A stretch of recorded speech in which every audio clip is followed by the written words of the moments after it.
homelessness.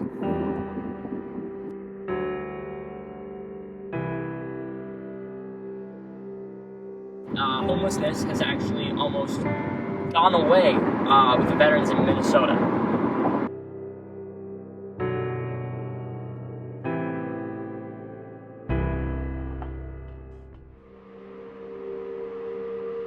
We're here right now at the Capitol building in St. Paul. We're about to go interview Eric Rumdahl and to tell you a little bit what the documentary is about. This documentary is going to explore veteran homelessness. It's a real problem right now in America. It's actually been declining though since the Obama administration started in 2009 working against it. Specifically though, at the VA right here, they are applying a new task force to work against veteran homelessness. And they're actually winning. They're winning the war against veteran homelessness, and potentially their plan is in the next year to have it completely gone. I'm Eric Rumdahl. I'm the Special Advisor on Ending Veteran Homelessness for the state of Minnesota. I work here at the Minnesota Department of Veterans Affairs, and I'm also connected to the Minnesota Office to Prevent and End Homelessness, which is the unit of state government that supports the Governor's Interagency Council on Homelessness, made up of the heads of 11 state agencies. What we're doing now that's new and different is we're collaborating together. All of the nonprofits and government agencies at every level of government are sitting around a table literally trying to figure out between us what's the most effective resource that we could use for each individual veteran's situation. We also really have moved from a population-based approach to how we manage the problem to now being very focused on each and every individual veteran.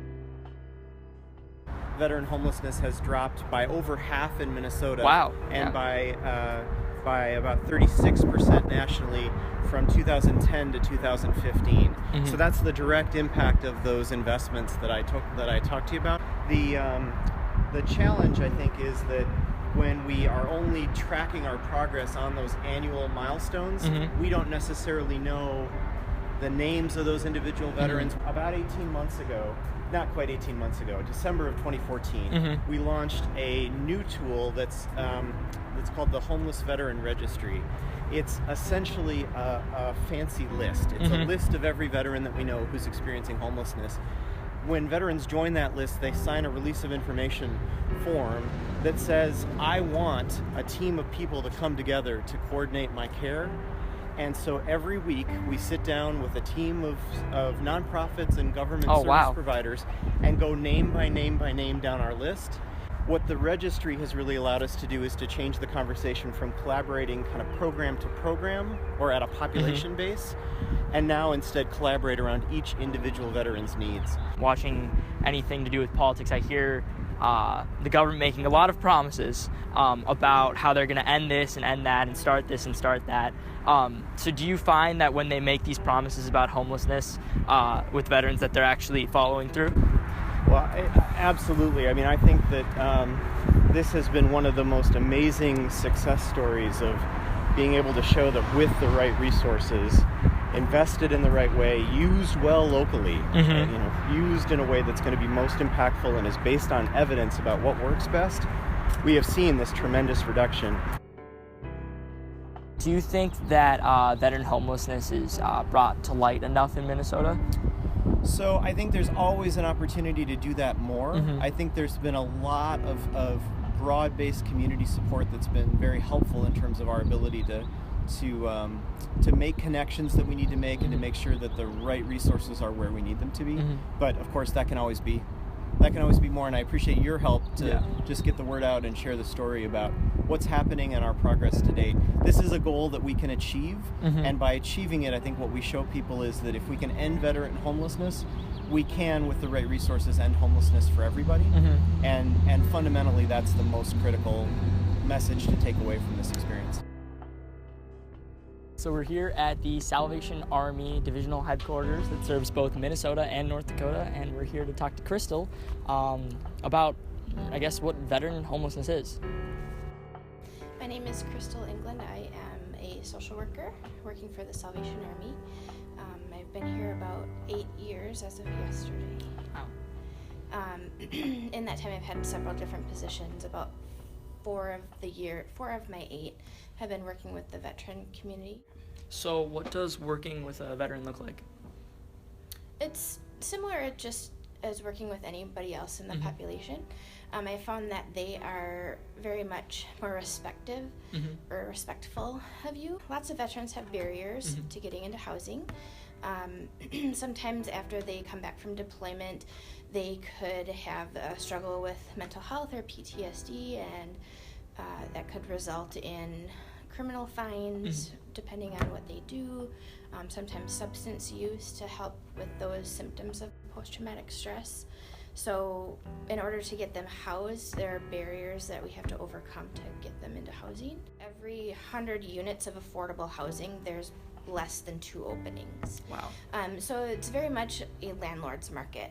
It's very hard to encourage a landlord to take a chance on somebody who has struggled when they can kind of crap shoot and say, I know that this person's going to pay me rent over this person's who are camping or experiencing homelessness in a shelter. Have you ever worked with a veteran that is camped? I have, yeah, and we got him into housing with the HUD-VASH program, and he didn't stay in his unit for the first few months. He'd stay here and there, kind of use it more as a storage unit, but he would camp just because it was so much to be in a transition where you've been qualified as a long-term homeless person, where you've been homeless either continuously for an entire year or 3 instances in the last 4 years, to go from not knowing where you're going to stay every night or not knowing where you're going to get your meal to having this house with a key and furniture in there, it's really kind of messes with your brain a little bit, and so it takes time to adjust. In the last 4 years, what kind of changes have you seen as a whole? So there's this huge push in this popular race to end veteran homelessness. Yeah. So it's very much out there in the forefront that we are working to end veteran homelessness. I was reading and I saw the claim that we could end veteran homelessness by, I believe it was 2017, just absolutely gone. And then I'd read a little bit further and we'd made that claim in 2015, yeah, and then there was talk of it in 2014. This year, are we on track? And has there been appropriate scaling by the government to issues like that, or to issues specifically being veteran homelessness? We're kind of, I think, at the point where they're identifying less homeless veterans and housing more.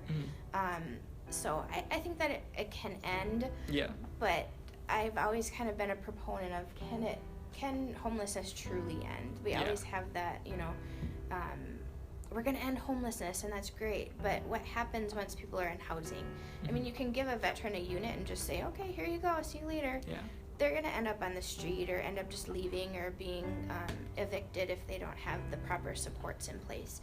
So I think, if the vacancy rate goes up so that we have a little bit more affordable housing, it's definitely doable. If landlords are more flexible and willing to work with people with evictions and criminal backgrounds and poor credit, that can definitely happen.